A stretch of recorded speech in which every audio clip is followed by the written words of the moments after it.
Bismillahirrahmanirrahim. Assalamualaikum warahmatullahi wabarakatuh. Pada video kali ini saya akan menyampaikan aksi nyata modul 1.1 tentang budaya positif. Yang mana di dalam video ini nanti saya akan memaparkan sedikit tentang kegiatan-kegiatan budaya positif yang sudah saya lakukan di sekolah, dan inti dari tugas ini adalah nanti ada dokumentasi untuk berbagi kepada komunitas guru olahraga saya, yang mana saya akan membagikan materi-materi budaya positif yang bisa teman-teman guru olahraga praktekkan nanti di sekolahnya. Sebelumnya perkenalkan, nama saya Rifki Ramadoni. Saya adalah calon guru penggerak angkatan 8 dari SDN 017 Longkali, Kabupaten Pasir, Kalimantan Timur. Dan Pak Saipudin sebagai fasilitator saya, dan Ibu Siti Juwaria sebagai pengajar praktik saya. Dalam modul budaya positif ini nanti saya akan berbagi kepada teman-teman KKGO, yang mana materi yang akan saya sampaikan adalah perubahan paradigma belajar, disiplin positif, motivasi diri manusia, kebutuhan manusia, posisi kontrol restitusi, keyakinan kelas, dan segitiga restitusi. Seperti yang saya katakan di awal tadi, bahwa di sekolah saya sudah melakukan beberapa kegiatan disiplin positif. Di antaranya membuat keyakinan kelas, melatih kedisiplinan dengan kegiatan pramuka, melakukan salam senyum sapa kepada murid, melakukan kegiatan keagamaan seperti sholat berjamaah, membaca sholawat, membaca yasin di setiap hari Jumat. Itu adalah beberapa contoh budaya positif yang saya lakukan di sekolah. Untuk lebih jelas lagi bagaimana menerapkan budaya positif ini, teman-teman bisa menyimak video dokumentasi tentang penyampaian materi budaya positif yang saya lakukan kepada teman-teman KKGO Longkali.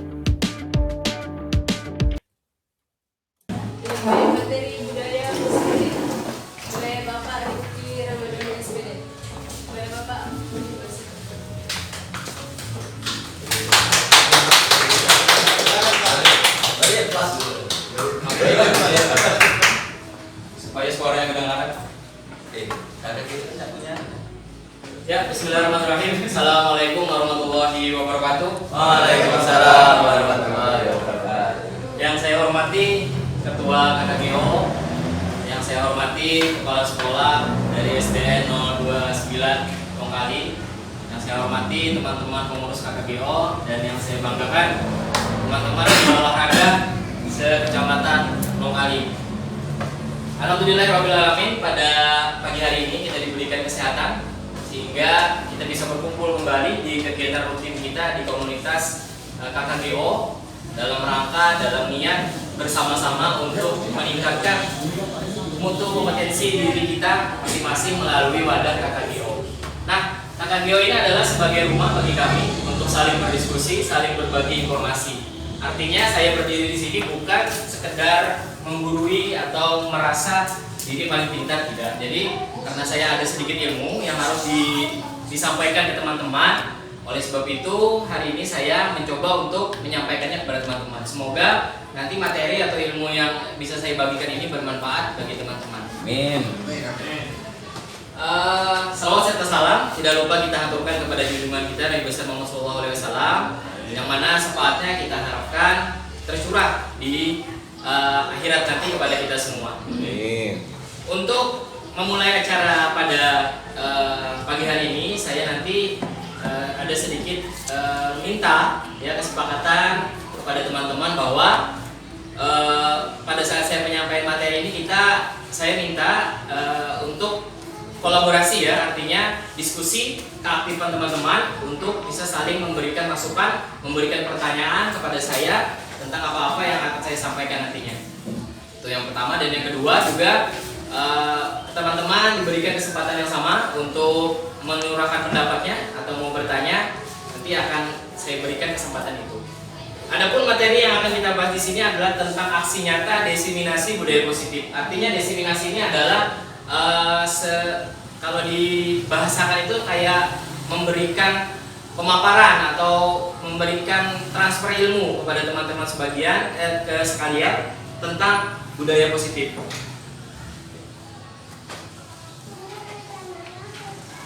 mungkin budaya positif di sekolah ini itu tidak bisa serta-merta dengan mudah atau dengan membalikan telapak tangan kita memunculkan budaya-budaya positif di sekolah. Tentunya untuk mewujudkan budaya positif ini ada beberapa runtunan materi yang nantinya bisa mengarahkan kita bagaimana sih caranya menumbuhkan budaya positif yang ada di sekolah itu. Mungkin teman-teman di Kecamatan Lokal ini kan tersebar dari berbagai macam geografis ya, lingkungan, ada yang laut, ada yang perkotaan. Nah, di situ budaya-budaya positif yang akan kita wujudkan di sekolah tentunya harus disesuaikan dengan keadaan sekolah masing-masing. Jadi tidak bisa kita menyamakan budaya positif yang ada di sekolah yang perkotaan, misalnya kita paksakan kita pakai ke yang pedesaan seperti itu. Jadi harus kita sesuaikan dengan segala kelebihan dan kekurangan sekolah kita masing-masing. Baik. Adapun materi yang akan kita sampaikan nanti yang pertama itu perubahan paradigma belajar, disiplin positif, motivasi diri manusia, kebutuhan manusia, posisi kontrol restitusi, keyakinan kelas, dan segitiga restitusi. Yang pertama adalah pembelajaran dengan paradigma baru. Pembelajaran dengan paradigma baru dirancang berdasarkan prinsip pembelajaran yang terdiferensiasi sehingga setiap siswa belajar sesuai dengan kebutuhan dari tahap perkembangan untuk mewujudkan profil pelajar Pancasila. Mungkin teman-teman sudah tidak asing lagi bahwa kurikulum kita sekarang adalah mengacu kepada kurikulum Merdeka atau disebut juga kurikulum Merdeka Belajar. Nah, di kurikulum ini untuk pembelajarannya itu lebih berpusat kepada murid, lebih berpihak kepada murid. Jadi poros utamanya itu adalah murid yang harus kita perhatikan. Dan di situ juga di kurikulum terbaru ini kita harus bisa memerdekakan murid gitu. Nah, sebelum masuk ke pembahasan yang lebih dalam, mungkin teman-teman bisa memberikan sedikit pendapat tentang pandangannya atau tentang apa yang sudah teman-teman lakukan di sekolah untuk melaksanakan disiplin positif ya. Tapi saya minta bantu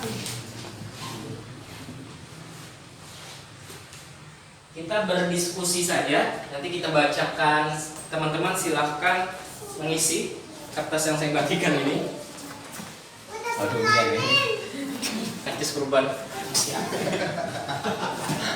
Terekam deh. Kita hobi kok ngekat-ngekat gitu. Nah, di situ sudah saya bagikan kertas. Teman-teman mohon diisi ya, diisi. Kira-kira menurut teman-teman arti kata disiplin itu apa sih gitu menurut pandangan teman-teman? Disiplin itu apa gitu? Atau beri satu contoh yang sudah teman-teman lakukan di sekolahan untuk mendisiplinkan murid itu menggunakan cara apa seperti itu ya. Jadi ada dua pilihannya. Mungkin teman-teman bisa mendeskripsikan atau mengartikan menurut pandangan teman-teman tentang disiplin itu apa. Lalu pendisiplinan yang sudah pernah atau yang sering teman-teman lakukan di sekolah itu seperti apa ya. Minta bantu diisi mungkin sekitar 5 menit untuk mengisi lembar lembar diskusi untuk kertas supaya nanti kita bacakan dan kita diskusikan.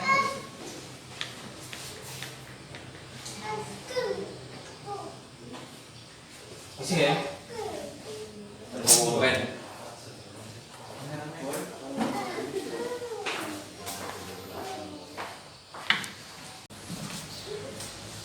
Ya, bagaimana? Sudah? Ya. Sudah. Masuk, Pak. Gak usah dikasih nama. Gak apa-apa. Ada di nilai 2.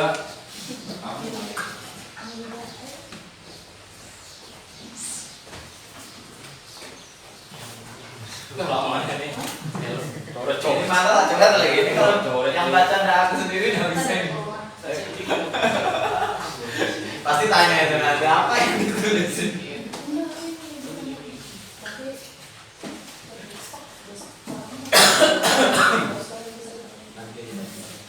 Ya, terima kasih teman-teman atas bantuan untuk berdiskusinya. Ini di tangan saya sudah ada beberapa kertas, nanti kita bacakan secara acak.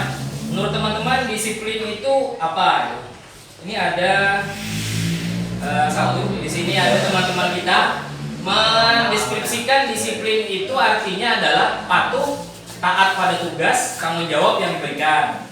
Terus ada juga yang mengatakan disiplin itu adalah tindakan dalam mematuhi aturan. Contohnya masuk sekolah tepat waktu, menggunakan praktik sesuai pakaian sesuai ketentuan.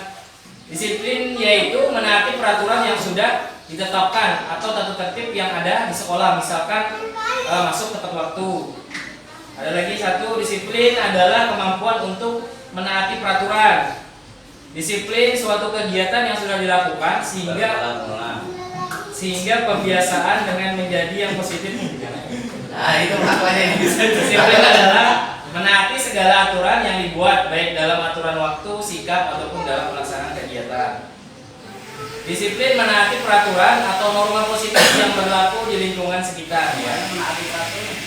Disiplin perilaku yang dilakukan oleh siswa dengan menaati atau mematuhi peraturan. Jadi dapat kita simpulkan dari beberapa pandangan dari teman-teman tadi adalah disiplin itu menaati peraturan ya.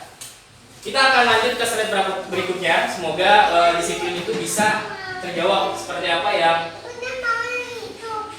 Nah, dalam budaya kita nih, makna kata disiplin itu sesuatu yang dilakukan seseorang pada orang lain untuk mendapatkan kepatuhan ya. Terus kita cenderung menghubungkan kata disiplin ini dengan ketidaknyamanan.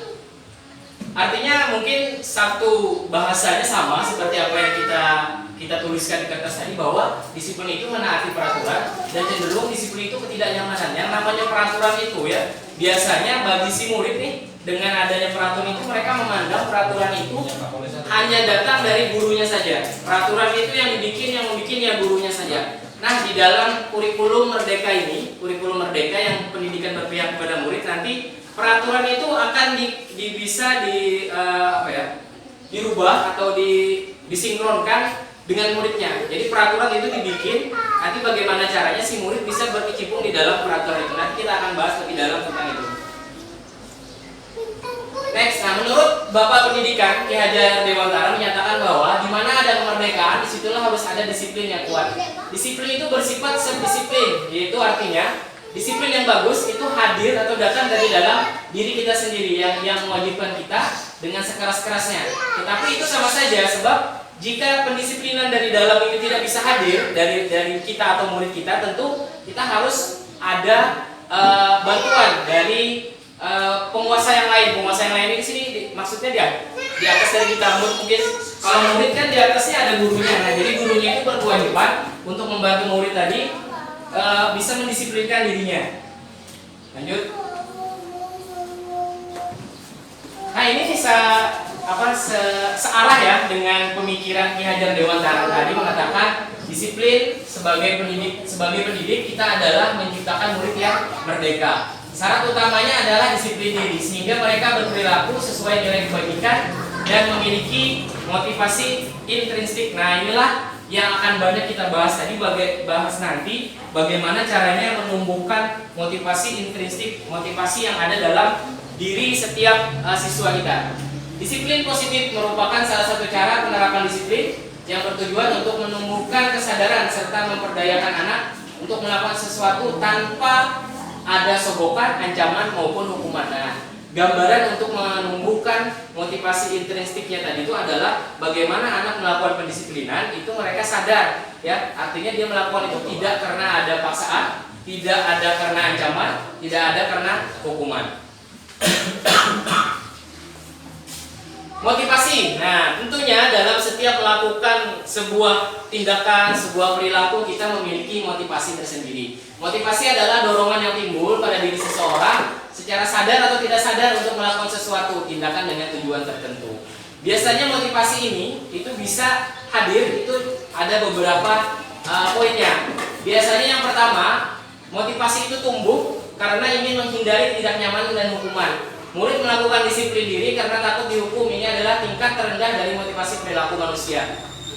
Nah, jadi motivasinya yang tumbuh itu bukan karena dari dalam diri sendiri, ya, bukan karena motivasi intrinsiknya, tapi tumbuh karena dia cuma takut untuk dihukum saja. Ini sering terjadi ya, di sekolah kita, khususnya sekolah dasar. Kadang anak-anak untuk bisa memakai baju sesuai jam waktunya atau waktunya memakai baju itu mereka takut karena kalau tidak memakai baju ini nanti dihukumnya seperti ini, seperti itu. Nah itu nanti akan pelan-pelan coba kita hilangkan bagaimana caranya menumbuhkan perilaku motivasi intrinsik. Yang kedua, untuk mendapatkan imbalan atau penghargaan dari orang lain. Murid melakukan disiplin diri karena ia menginginkan imbalan.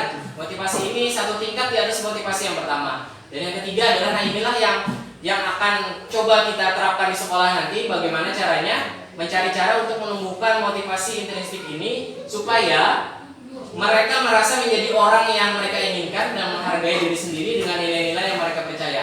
Murid melakukan disiplin diri karena sadar akan nilai-nilai kebajikan. Ini adalah motivasi yang akan membuat seseorang memiliki disiplin positif. Nah, jadi untuk menumbuhkan disiplin positif, tentunya mereka harus tahu dulu nih pendisiplinan yang mereka lakukan ini, keuntungannya untuk mereka apa, kebaikannya untuk mereka apa yang mereka dapatkan dengan pendisiplinan ini. Contohnya, pada saat pendisiplinan kita melakukan pendisiplinan bahwa tidak boleh datang terlambat. Nah, anak-anak tuh harus tahu dulu kalau dia datang terlambat, kerugiannya bagi dia apa, keuntungannya bagi dia apa. Misalnya kita bisa menggambarkan kalau kamu datang terlambat, nah nanti kamu ketinggalan pelajaran dari awal. Mungkin nanti kamu akan kesulitan untuk memahami pelajaran karena kamu datang terlambat. Dan kerugiannya juga kalau kamu datang terlambat, misalnya kamu nanti bisa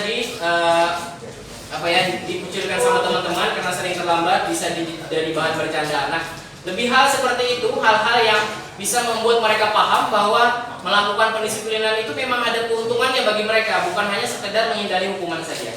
Lanjut. Nah, ini adalah salah satu materi yang menarik juga. Di sini ada kebutuhan dasar manusia. Saya bertanya waktu itu, apa sih hubungannya kebutuhan dasar manusia ini dengan pendisiplinan? Nah, ternyata setiap perilaku, setiap tindakan yang manusia lakukan itu berhubungan dengan kebutuhan dasar manusia. Contohnya yang pertama itu bertahan hidup ya.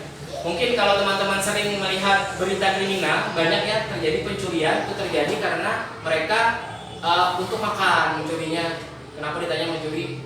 Ada kemarin di TV nenek-nenek mencuri kelapa, ditanya kenapa? Karena ekonominya susah, untuk makan susah, akhirnya melakukan pencurian. Nah, di situ bisa digambarkan bahwa kebutuhan dasar manusia ini bisa mempengaruhi perilaku manusia itu sendiri. Artinya dengan terpenuhinya kebutuhan dasar manusia ini, maka perilaku positif, perilaku baik itu akan lebih mudah muncul. Lalu ada kasih sayang dan rasa diterima. Nah, untuk murid-murid kita di sekolah dasar ya, mungkin kasih sayang dan rasa diterima ini sangat harus mereka dapatkan di saat di dalam kelas atau pada saat kita mengajar. Artinya jangan kita memberikan kasih sayang terus itu memberikan rasa menerima murid itu hanya kepada si A, si B, si C saja.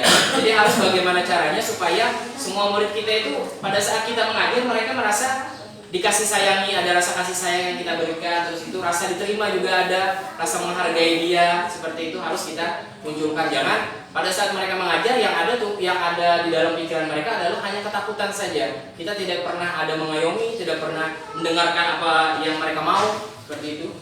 Yang kedua ada penguasaan. Nah, penguasaan ini adalah kebutuhan manusia atas capaian yang mereka dapatkan. Artinya apabila ada murid kita yang berprestasi, tentunya kita harus bisa memberikan bagi mereka tuh rasa bahwa mereka itu berhasil. Kita tumbuhkan rasa keberhasilan mereka itu, kita tumbuhkan rasa kebanggaan mereka atas apa yang mereka capai. Ya, anak-anak juga kadang perlu untuk merasa dihormati, merasa disegani, itu adalah kebutuhan dasar yang harus juga kita perhatikan. Ada juga kebebasan. Kebebasan di sini juga sangat pas ya dengan pendidikan yang merdeka mengajar. Artinya murid-murid itu diberikan kebebasan untuk menentukan minat dan bakat mereka. Jadi minatnya apa, bakatnya apa, terus itu kekurangan mereka itu apa. Nah, bagaimana caranya kekurangan mereka itu bisa kita manfaatkan untuk menjadi hal yang membuat mereka itu bisa jadi lebih baik lagi. Jangan kita memandang kekurangan itu adalah sebagai sesuatu yang gagal. Artinya setiap anak yang mempunyai kekurangan di satu materi, pastinya di materi-materi berikutnya mungkin ada yang kelebihan yang bisa mereka dapatkan. Nah, semua itu bisa muncul dengan adanya kita memberikan kebebasan belajar kepada mereka. Bebas di sini artinya tidak serta-merta kita membiarkan anak di kelas lalu kita santai-santai di luar, tidak. Artinya kita menuntun mereka untuk bisa mencapai minat dan bakat mereka itu dalam pembelajaran itu seperti apa. Yang terakhir itu kesenangan. Nah, kesenangan ini tentu banyak ya di sekolah. Itu PGOK adalah salah satu mata pelajaran yang membuat anak-anak bisa happy, bisa senang. Nah, kesenangan ini adalah salah satu kebutuhan dasar manusia yang harus terpenuhi. Artinya dalam melakukan pembelajaran juga kita tidak harus tegang terus, sudah matematika sudah pusing dengan angka-angka, terus di olahraga dimarahin dulu lagi. Jangan seperti itu. Artinya pada saat kita di olahraga sebisa mungkin kita memberikan kesenangan bagi anak-anak. Setuju Pak? Setuju. Ya. Konsep disiplin dengan identitas gagal. Nah, di sini ada konsep-konsep disiplin. Tadi ada beberapa yang memberikan contoh ya, bahwa ada peraturan di sekolah itu misalnya harus masuk tepat waktu, menggunakan pakaian sesuai ketentuan. Juga ada kadang di sekolah anak-anak itu pasti ada yang melanggar peraturan. Lalu untuk pendisiplinannya supaya murid itu tidak merasa gagal, tidak merasa bersalah, itu nanti bisa kita bahas di sini. Yang pertama dulu ini, bagaimana pendisiplinan atau murid itu melakukan pelanggaran supaya mereka itu tidak merasa gagal. Nah, biasanya kalau dengan pendisiplinan menggunakan hukuman itu lebih menyakitkan, bisa menyakitkan perasaannya, bisa menyakitkan fisiknya.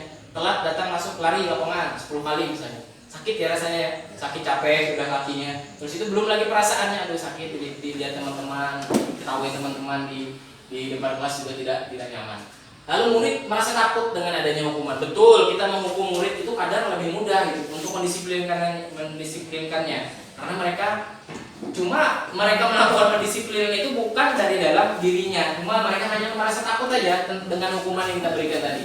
Lalu yang kedua itu yang lebih membahayakan lagi, dengan adanya hukuman ini murid bisa menjadi merasa rendah diri ya. Murid itu merasa minder, kena hukuman terus tiap hari karena tidak bisa membaca ya, dihukum terus tiap hari. Padahal kita harus tahu kenapa mereka itu tidak bisa membaca. Itu sebenarnya harus kita gali, bukan bagaimana cara kita untuk menghukum terus tiap hari. Itu adalah hal-hal yang perlu kita hindari dalam pendisiplinan. Sebisa mungkin untuk pemikiran kita untuk memberikan hukuman kepada murid, pelan-pelan dari sekarang mungkin bisa kita hilangkan. Lalu yang kedua, penghargaan. Nah, di sini juga sangat menarik waktu pembahasan materi ini ya. Kok bisa penghargaan itu bisa merusak hubungan, terus itu bisa mematikan kreativitas. Padahal kan memberikan penghargaan kepada murid itu bagus gitu. Nah, kita kalau ada murid ranking 1, kita kasih misalnya baju, senang ya kan. Ternyata hal-hal seperti itu, penghargaan ini bisa dikatakan sebagai hukuman juga, karena penghargaan bisa merusak hubungan. Bagaimana sih maksudnya kok penghargaan itu bisa merusak hubungan? Jadi seperti ini, misalnya ya, kita ada satu di kelas kita, murid kita tuh ranking 1, juara misalnya, ranking terbaik di kelasnya lah. Lalu di kelas disuruh maju ke depan, kita puji habis-habisan si anak ini. Wah, ini contoh lah si Wahyu ini, mereka dia ranking 1 terus. Coba jangan kayak Sirian ini malas-malasan terus ya kan.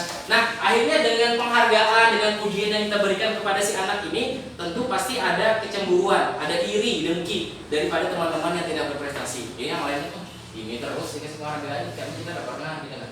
Akhirnya apa? Bisa terjadi mematikan kreativitas. Dia berhenti di situ, motivasinya berhenti. Paling dia juga lagi yang menang. Paling dia juga lagi yang juara. Aku segini-segini aja sudah. Nah, jadi jangan sampai penghargaan itu bisa malah membuat mereka itu malah lebih kreatifnya kurang. Dan itu juga menghukum dengan sistem ranking seperti tadi ya. Sistem ranking sekarang sudah banyak ditinggalkan ya, tidak ada lagi sistem ranking, karena sistem ranking itu bisa membuat murid-murid yang tidak bisa mendapatkan ranking itu merasa minder, merasa dirinya itu gagal, merasa dirinya itu tidak berhasil. Lanjut, Pak, boleh tanya sedikit kan? Boleh Pak. Ini berkaitan dengan penghargaan Pak Riki ya. Ya. Penghargaan ini kan tadi dirasa dapat tidak efektif, merusak hubungan. Bagaimana dengan bentuk penghargaan, misalnya dalam bentuk sertifikat, apa yang sudah dilakukan itu, prestasi yang didapat kita beri penghargaan dalam bentuk sertifikat begitu. Apakah itu termasuk dalam membuat ketidakefektifan ini Pak? Ya.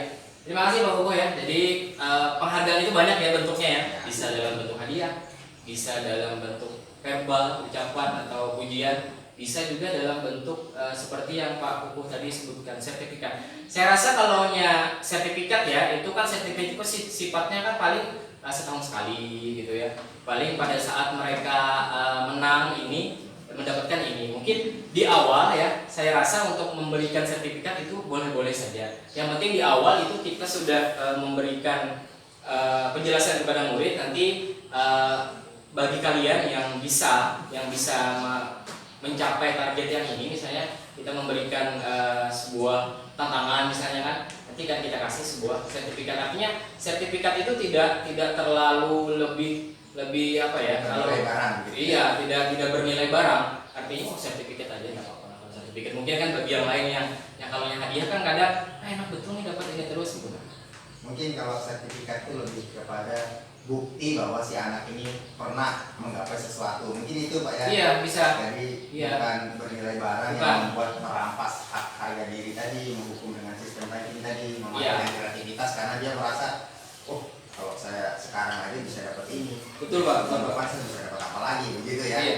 Jadi setuju juga dengan Pak Koko bahwa sifatnya sertifikat ini adalah bukan barang gitu ya. Jadi cuma sekedar kita tahu bukti bahwa si anak ini memang pernah melakukan ini, pernah berhasil di sini. Ke pembahasan berikut.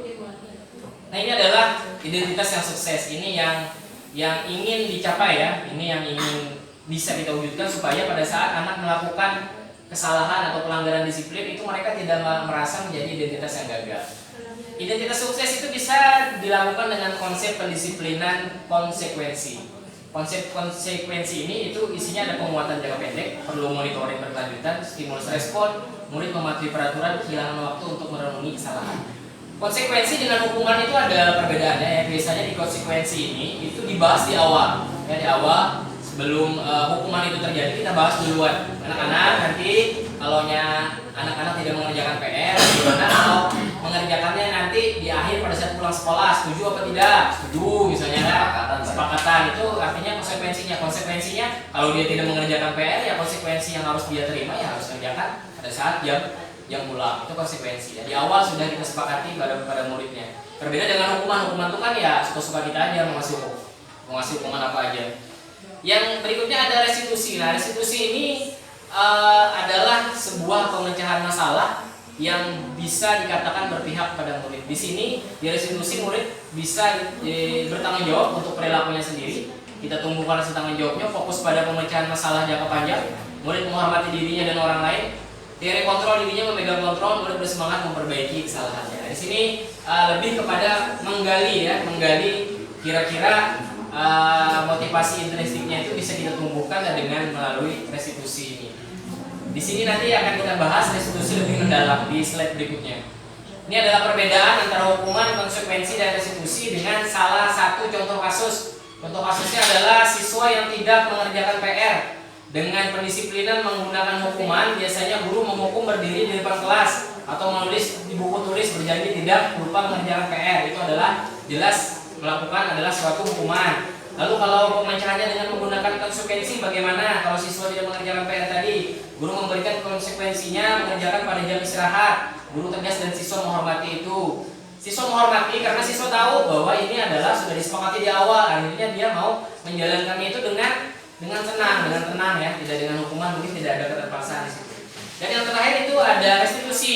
Di restitusi apabila siswa tidak mengerjakan PR, guru menanyakan keyakinan kelas atau menanyakan diri dan membantu siswa menyelesaikan masalahnya. Guru terbuka dan siswa menghormati dirinya dan orang lain. Nah, di restitusi itu kita lebih kepada bermain kata-kata. Bermain kata-kata itu kita memberikan pertanyaan-pertanyaan yang membuat mereka itu lebih bisa memahami bahwa yang mereka lakukan itu salah.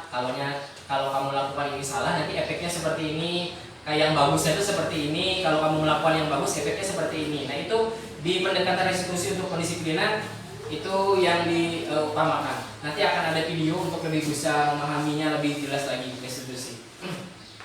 Pendekatan restitusi itu pengertiannya adalah proses menciptakan kondisi bagi murid memperbaiki kesalahan mereka sehingga mereka bisa kembali pada kelompok mereka dengan karakter yang lebih kuat. Ciri-ciri restitusi bukan menebus kesalahan, memperbaiki hubungan, tawaran bukan paksaan. Artinya kita menawarkan nih solusinya seperti apa. Apabila kamu melakukan kesalahan, solusinya seperti apa, kita lakukan tawaran seperti itu biar mereka sendiri yang menggali solusi.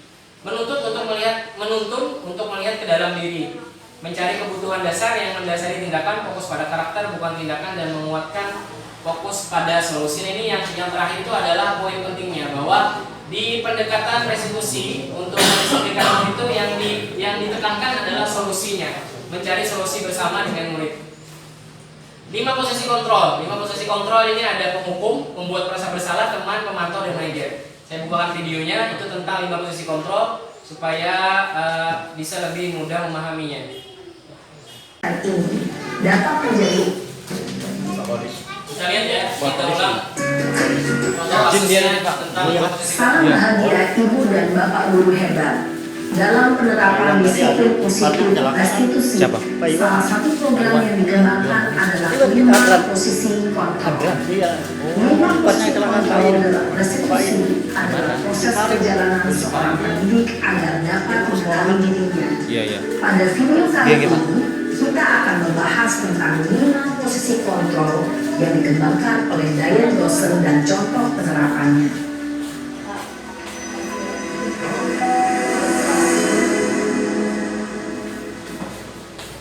5 posisi kontrol itu adalah 1. Posisi penghukum, 2. Posisi pembuat merasa bersalah, 3.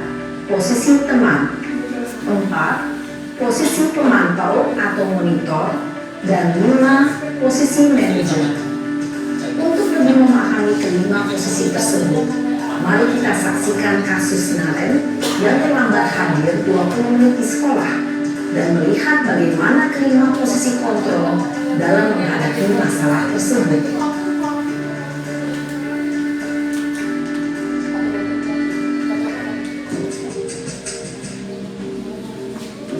Ini posisi penghukum berarti ya. Ya.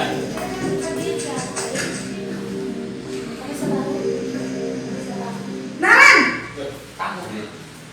sini kamu.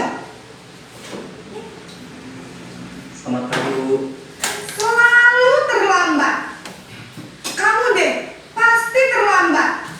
Maaf Bu, saya Apa? Apa coba? Alasan kamu apa lagi? Kapan sih kamu tidak terlambat? Malas sekali ya kamu jadi anak. saya Dasar pemalas. Gak kapok-kapok sih kamu. Sudah berapa kali terlambat? Sana, kamu keliling lapangan basket 2 kali. kenapa saya harus ke lapangan basket Bu? Kenapa? Kamu melawan ibu. Berani-beraninya jawab. Sudah terlambat, masih berani jawab pula. Sekarang, keliling lapangan basket 5 kali sekalian. Biar kapok. Cepat. Pergi sana ke lapangan basket. Posisi penghukum biasanya berbicara dengan nada tinggi, menghardik, menunjuk-nunjuk, menyakiti, dan menyindir. Hukuman bisa berupa fisik maupun psikis. Ibu dan bapak guru hebat, dampak yang terjadi pada murid ketika guru berada pada posisi penghukum adalah murid cenderung akan memberontak, bahkan menyimpan dendam.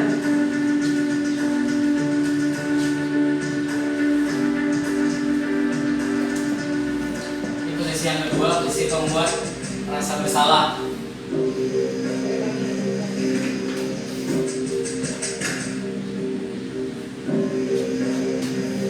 Naren!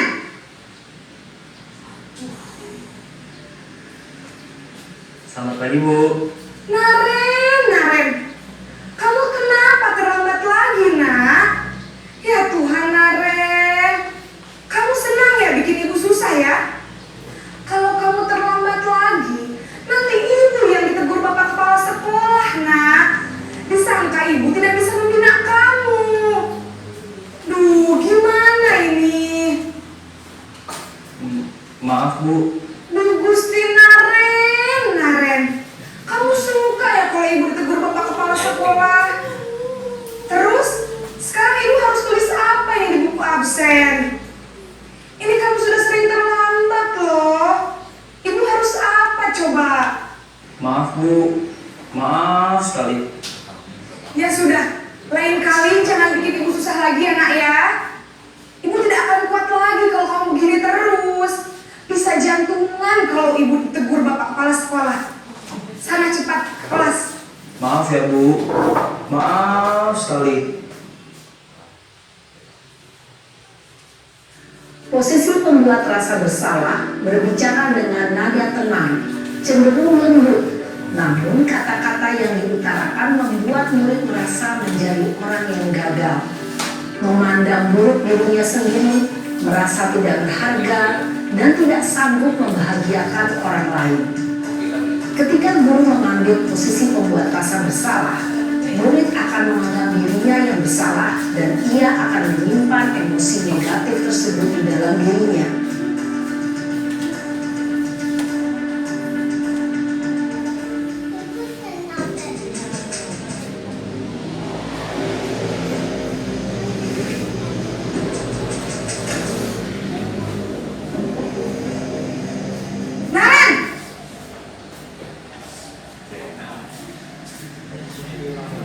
Selamat pagi, Bu. Wah, sudah jam berapa ini, Nak? Terlambat lagi ya, sayang. Iya, Bu. Habis ibu saya lupa bangunkan saya, Bu. Kamu malah menyalahkan ibu kamu. Kamu bukannya anak yang larinya paling kencang. Kok terlambat sih? Iya, Bu. Saya memang terlambat bangun tadi. Jadi, biarpun saya lari kencang, tetap gak kekejar, Bu. Ya sudah sana. Nanti lain kali larinya lebih kencang lagi ya. Biar gak terlambat lagi. Bikin seneng ibu. Demi ibu. Bisa kan? Bisa lah, Bu. Ya sudah sana masuk kelas. Ibu beresin urusan absen kamu. Kamu ini ada-ada saja. Dalam posisi teman, guru berbicara dengan nada suara ramah, akrab, cenderung bersenda gurau untuk menjaga suasana tetap santai. Murid akan merasa senang, aman, dan akrab dengan guru. Identitas yang tercipta adalah identitas sukses atau berhasil. Namun, perlu diingat, karena ini masih dorongan eksternal, maka ada faktor ketergantungan dari murid kepada orang tertentu. Di sini, guru absennya, sehingga di lain waktu, murid bisa berperilaku baik, namun hanya kepada orang-orang tertentu saja.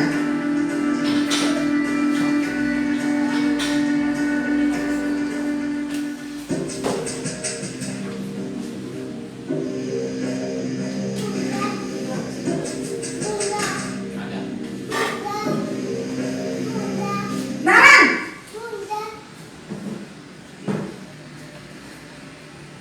Selamat pagi, Bu. Naren, apa peraturan sekolah kita tentang jam berapa kita harus masuk sekolah, Nak? Kita harus di sekolah jam 7, Bu.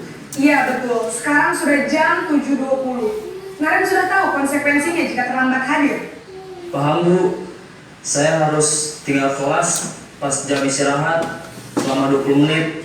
Iya benar, konsekuensinya demikian. Jadi nanti jam 9.30 pas istirahat, kamu harus tinggal di kelas, kerjakan tugas tambahan untuk ketertinggalan kamu, ya? Baik, Bu. Posisi pemantau mengandalkan penghitungan atau data untuk mengontrol murid. Guru mengarahkan murid berdasarkan peraturan dan konsekuensi. Seorang pemantau menunjukkan bahasa tubuh dan ekspresi wajah yang datar dan cenderung formal.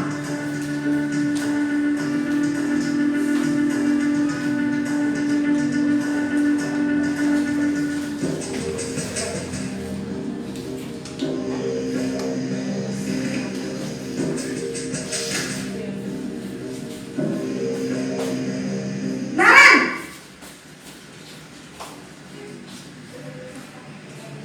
Selamat pagi, Bu. Selamat pagi, Naren. Maaf, Bu. Saya terlambat. Iya, sekolah masuknya jam 7, sekarang sudah jam 7.20. Jadi sekarang bagaimana ini, Naren? Maaf, Bu. Saya lupa setel alarm saya semalam. Baiklah, menurut kamu, keyakinan sekolah yang mana yang perlu kamu tingkatkan?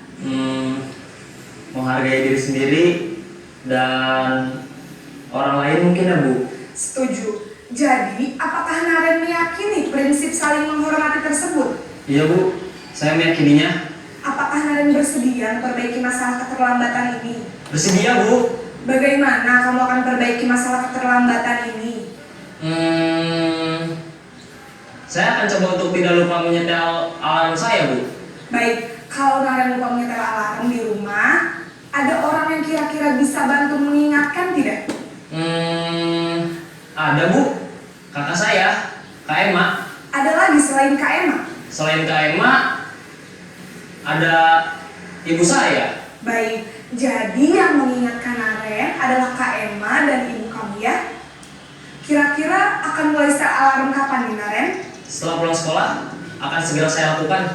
Baik, jadi Naren akan setel alarm untuk bangun besok pagi dan akan diingatkan oleh kakak dan ibunda Naren ya. Ada lagi yang mungkin perlu dilakukan Naren agar tidak terlambat bangun lagi? Tidak ada Bu. Baik Naren, terima kasih untuk kerjasama kamu. Sekarang kamu perlu kembali ke kelas untuk belajar. Baik Bu, terima kasih. Posisi manajer adalah posisi kontrol yang disarankan untuk membimbing murid memiliki sikap disiplin yang positif, yaitu murid yang mandiri, bertanggung jawab, dan dapat memecahkan masalah. Tujuan dari posisi ini adalah agar murid dapat berefleksi atas tindakannya. Guru akan dengan tulus memberikan pertanyaan-pertanyaan bermakna, sehingga membuat murid dapat belajar dari kesalahannya dan mencari sebuah solusi untuk menyelesaikannya. Ibu dan bapak guru hebat, setelah mengamati adegan kelima posisi kontrol tadi, kira-kira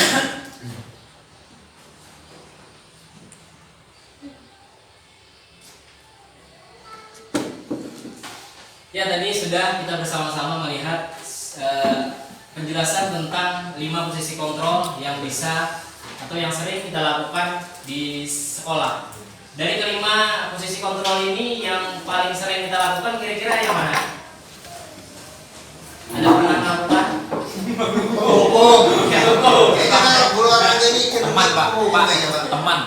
Teman. Ada yang teman. Cuma tadi dari kelima posisi kontrol ini ada atau kawan masing-masing. Seperti menghukum, bisa mungkin muridnya jadi dendam kepada kita. Terus bisa membuat merasa bersalah, muridnya malah merasa dirinya itu bersalah karena sudah membuat gurunya susah. Dan posisi teman juga itu bisa membuat murid itu malah merasa dia tuh tenang aja, ini ada aja Pak Lia nanti yang belain saya. Nah seperti itu juga berbahaya. Dan yang pemantau ini kadang juga membuat murid itu merasa mereka itu masih melakukan kesalahan itu tidak kepada solusi yang mau dikedepankan. Dan yang paling disarankan itu adalah posisi manajer. Karena dengan posisi manajer kita bisa bersama-sama murid dengan bermain dengan pertanyaan-pertanyaan yang pertanyaan itu bisa membuat murid itu sadar dan mencari solusinya. Tadi beberapa dikatakan bahwa keyakinan kelas. Nah, keyakinan kelas ini sama dengan peraturan kelas teman-teman. Mungkin kalau dulu peraturan kelas namanya, sekarang sudah dirubah dengan keyakinan kelas. Artinya peraturan-peraturan yang di sekolah itu sebisa mungkin kita buat itu bersama dengan murid. Artinya murid juga setuju dengan peraturan, maka dikatakan adalah keyakinan. Mengapa keyakinan kelas? Mengapa tidak peraturan kelas? Karena peraturan kelas itu biasanya mengikat sifatnya. Mengikat itu artinya cuma guru aja, kalian harus ikutin ini, kalau tidak mau dihukum seperti ini. Kalau keyakinan kelas itu sama-sama bisa mengontrol ya, sama-sama mengetahui bahwa kesalahannya ini nanti konsekuensinya apa. Bentuk keyakinan kelas itu lebih bersifat abstrak daripada peraturan yang lebih rinci dan konkret, karena peraturan itu tertulis saja, cuma anak-anak kadang kurang memahami peraturan ini, fungsinya, kegunaannya, manfaatnya bagi dia itu apa. Seperti kita memakai helm misalnya, kita kan sudah tahu peraturannya bahwa naik motor itu harus pakai helm. Kita sadar bahwa memakai helm itu bisa membuat menjaga kita dari keselamatan, makanya kita memakai helm. Nah seperti itu di sekolah juga, artinya peraturan yang kita buat sebisa mungkin anak itu mengerti bahwa peraturan ini dibuat demi untuk kebaikannya juga. Kebaikannya yang mana, itu kita perlu sampaikan kepada murid. Keyakinan kelas kadang tidak terlalu banyak, jangan terlalu banyak pusing nanti muridnya, sedikit-sedikit aja tapi mereka bisa menjalankan. Semua ada kelas hendaknya berkontribusi dalam pembuatan keyakinan kelas. Nah, jadi keyakinan ini tidak hanya dibuat oleh guru, semuanya berkontribusi, wali kelas, murid, kepala sekolah, ya harus tahu. Wali murid pun juga harus mengetahuinya. Keyakinan senantiasa dibuat dalam bentuk positif. Keyakinan kelas sesuatu dapat diterapkan di lingkungan tersebut, bersedia meninjau keyakinan kelas dari waktu ke waktu. Adapun prosedur untuk membuat keyakinan kelas di sekolah, mungkin kalau keyakinan kelas kita berolahraga, berarti keyakinan kelasnya yang untuk kita saja ya, untuk di olahraga itu kira-kira peraturan yang mau kita bikin, keyakinan yang kita bikin dengan anak-anak itu seperti apa. Lanjut ke segitiga restitusi. Segitiga restitusi ini adalah materi terakhir ya. Jadi kita tuh diharapkan dalam memecahkan suatu masalah itu dengan menggunakan posisi control manager. Nah, posisi control manager ini akan lebih bagus lagi kalau kita masukkan ke dalam penyelesaian masalah bentuk segitiga restitusi. Di segitiga restitusi itu ada menstabilkan identitas, ada validasi tindakan yang salah, dan menanyakan keyakinan. Untuk lebih mudah memahaminya, ada satu video lagi mungkin bisa kita simak, dan diharapkan dengan adanya video ini kita bisa lebih memahami restitusi ini gambarnya seperti apa untuk memecahkan pendisiplinan. Sebentar lagi ya, waktunya ngomong udah berapa? Aman, bebas Pak. Aduh, jam makannya. Kita akan melihat penerapan restitusi. Salam dan bahagia Ibu dan Bapak guru hebat. Pada video kali ini kita akan membahas tentang salah satu program disiplin positif yang diterapkan di lingkungan sekolah yang dikenal dengan nama restitusi.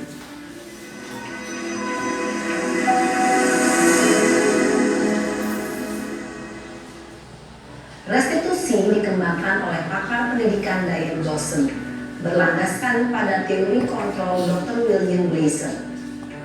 Segitiga restitusi adalah suatu proses dialog yang dijalankan oleh guru atau orang tua agar dapat menghasilkan murid yang mandiri dan bertanggung jawab. Pada saat guru di posisi manajer, aspek yang dikembangkan pada murid adalah motivasi intrinsik, sehingga penanaman nilai-nilai kebajikan dapat tumbuh dan berkembang menjadi suatu kebiasaan positif yang akhirnya membentuk karakter murid. Proses dialog ini terdiri dari 3 langkah yang digambarkan pada ketiga sisi pada segitiga restitusi. Sisi pertama adalah menstabilkan identitas. Sisi yang kedua adalah validasi tindakan yang salah. Dan sisi yang ketiga adalah menanyakan keyakinan. Ibu dan Bapak guru, berikut ini akan ditunjukkan bagaimana seorang guru berada dalam posisi manajer menggunakan penerapan segitiga restitusi.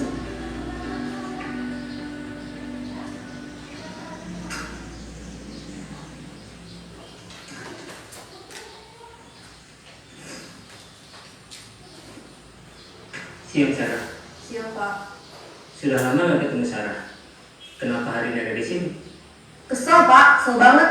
Masa aku dikatain tukang fitnah Pak? Ya aku marah lah. Aku udah dikatain mereka di depan kelas. Kesel banget. Oh begitu. Ya pasti kamu marah dan kesal.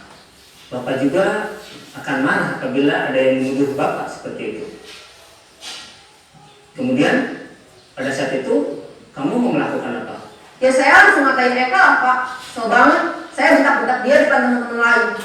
Oh begitu. Pasti kamu melakukan seperti itu karena suatu alasan tertentu kan? Iyalah, masa saya diam saja Pak? Ya saya bela diri lah.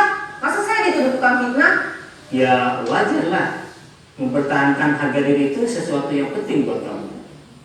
Untung kamu tidak bertindak lebih gegabah lagi. Hanya membentak-bentak. Iya Pak. Untung saya masih bersabar dan hanya membentak saja. Sudah gemes padahal. Saya pasti bela diri lah. Ya pasti ya. Tapi kamu memilih untuk tetap bertahan dan bersabar. Kamu memilih untuk tidak berbuat lebih parah lagi bukan? Iya. Nah, sekarang coba kita lihat lagi tindakan kamu yang bentak-bentak Eka di kelas. Tindakan kamu itu kira-kira sesuai dengan keyakinan kelas atau prinsip kamu tidak? Enggak lah Pak. Capek Pak jadi pemarah. Jadi keyakinan atau prinsip mana yang kurang sesuai dengan keinginan kamu? Ya, saya sebenarnya sangat menghargai orang lain. Mungkin saat itu saya menjadi emosi. Jadi tidak menunjukkan sikap itu. Kamu meyakini tidak? Menghargai orang lain itu penting buat kamu. Yakinlah Pak. Iya, setuju. Kita harus saling menghargai. Namun ada juga keyakinan yang kita sepakati yang perlu kita jalankan apabila kita sedang marah, bukan? Ya, saya bisa lebih proaktif, mulai dengan diri sendiri. Saya bisa jadi lebih bersabar, mengambil waktu jeda untuk berpikir mau apa selanjutnya. Kira-kira kamu bersedia memperbaiki masalah ini tidak? Bersedia, Pak. Kalau kamu memperbaiki masalah ini, kamu akan menjadi orang seperti apa? Saya akan menjadi orang yang bertanggung jawab kali ya, Pak. Dan senantiasa proaktif. Iya, menurut kamu bagaimana rasanya menjadi orang seperti itu? Ya nyaman lah, bangga bisa bersabar dan menahan diri. Baiklah kalau begitu. Yuk kita pikirkan bagaimana memperbaiki masalah ini.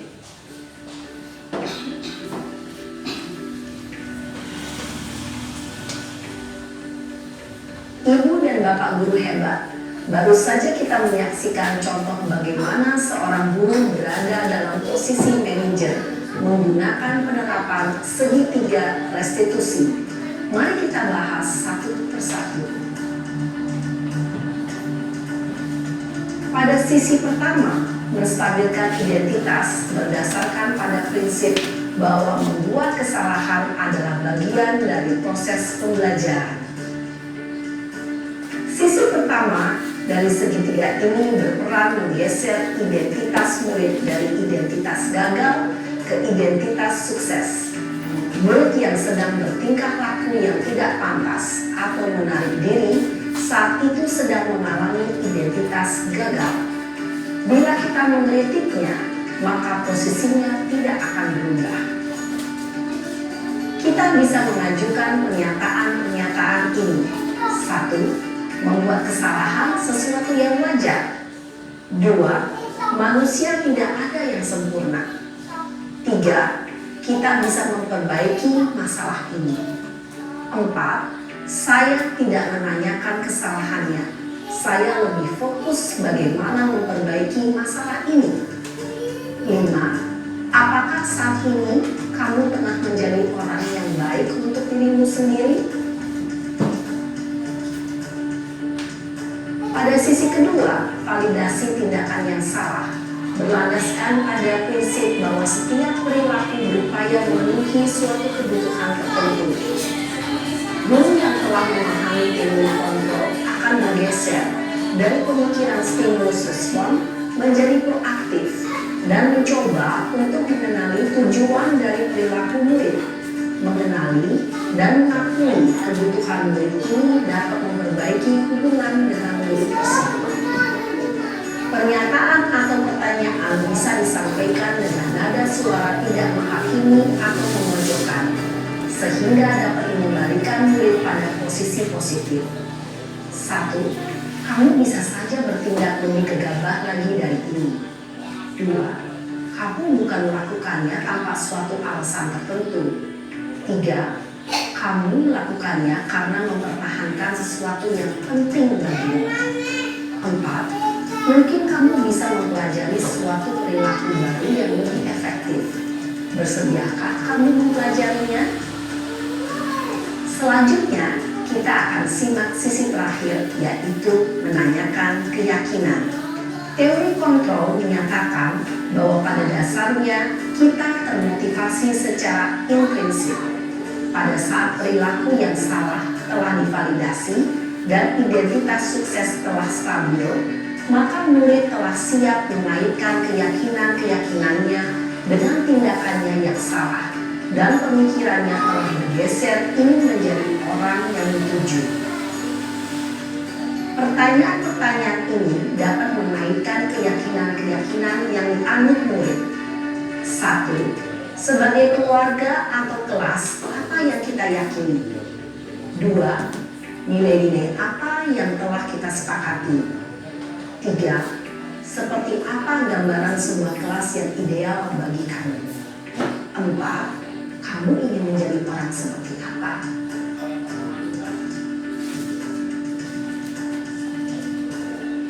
Dalam menerapkan segitiga restitusi, perlu diperhatikan beberapa hal, yaitu 1. Perilaku yang salah perlu dikaitkan dengan nilai-nilai atau keyakinan-keyakinan yang telah disepakati atau dituju. 2. kesediaan orang yang melakukan kesalahan untuk memperbaiki masalah. 3. Pemecahan masalah sebisa mungkin relevan atau memiliki hubungan dengan masalah yang ada. 4. Usaha. Perlu adanya suatu usaha perbaikan dari pihak yang berbuat kesalahan. 5. Waktu. Perlu didedikasikan waktu dari pihak yang berbuat kesalahan. Tanyakan kapan akan mulai dilakukan usaha untuk memperbaiki masalah. Dengan memahami struktur penerapan segitiga restitusi, diharapkan guru dapat menerapkan posisinya sebagai manajer dengan mengajukan pertanyaan-pertanyaan bermakna yang dapat membuat murid menjadi lebih percaya diri, bertanggung jawab, dan mandiri. Nah, Ibu Bapak Guru, perlu tidaknya mengikuti ketiga tahapan dalam segitiga restitusi bergantung pada ringan beratnya suatu permasalahan. Misalnya, bila permasalahan tersebut ringan, maka tidak perlu dijalankan secara berurutan, bahkan bisa semudah menanyakan apa keyakinan yang kita sepakati. Dengan menjalankan segitiga restitusi, dengan mengajukan pertanyaan-pertanyaan bermakna, diharapkan murid menjadi lebih kuat secara pribadi, dapat membuka wawasan murid agar dapat menyelesaikan permasalahannya sendiri, semakin percaya diri, mandiri, dan merdeka. Salam dan bahagia. Ya, dengan berakhirnya video tadi, maka materi yang saya sampaikan tadi saya rasa cukup. Mungkin ada sedikit kesimpulan yang harus kita tarik dari materi yang sudah disampaikan tadi. Mungkin teman-teman setuju ya bahwa untuk konsep memecahkan permasalahan pendisiplinan di sekolah ini, kita jangan lagi menggunakan konsep penghukuman, ya. Dan tadi sudah dikatakan bahwa posisi kontrol yang paling bagus untuk mendisiplinkan murid itu adalah posisi kontrol manajer. Kenapa? Karena dengan posisi kontrol manajer kita bisa menumbuhkan motivasi intrinsik dari murid, ya, yang kesadaran diri dari dalamnya bisa muncul melalui posisi kontrol manajer. Dan penerapan segitiga restitusi ini bisa kita lakukan juga dengan cara mengajukan pertanyaan-pertanyaan yang membuat mereka itu merasa lebih bertanggung jawab, merasa lebih percaya diri dan mandiri untuk mencari solusi-solusi permasalahannya. Mantan baru. Ya, nggak apa-apa kok, baru mulai kok. Salah satu kesimpulan yang dapat kita tarik adalah dalam penerapan program disiplin positif, hendaknya guru memiliki standar kepribadian profesional dan sosial yang baik, di mana guru mampu berefleksi pada posisi kontrol. Saat ini bagaimana perjalanan dirinya sebagai seorang among atau posisi manajer yang menentukan murid-murid menjadi insan yang mandiri, merdeka, dan bertanggung jawab. Nah, terima kasih kepada teman-teman yang sudah hadir, yang mau mendengarkan. Mudah-mudahan ilmu yang saya sampaikan ini bisa diambil manfaatnya, bisa membuat kita menjadi guru-guru yang melakukan perubahan-perubahan positif di sekolah.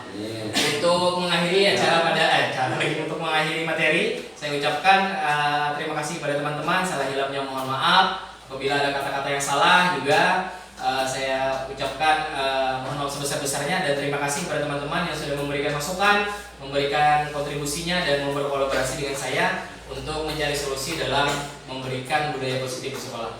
Salah hilap mohon maaf. Wassalamualaikum warahmatullahi wabarakatuh.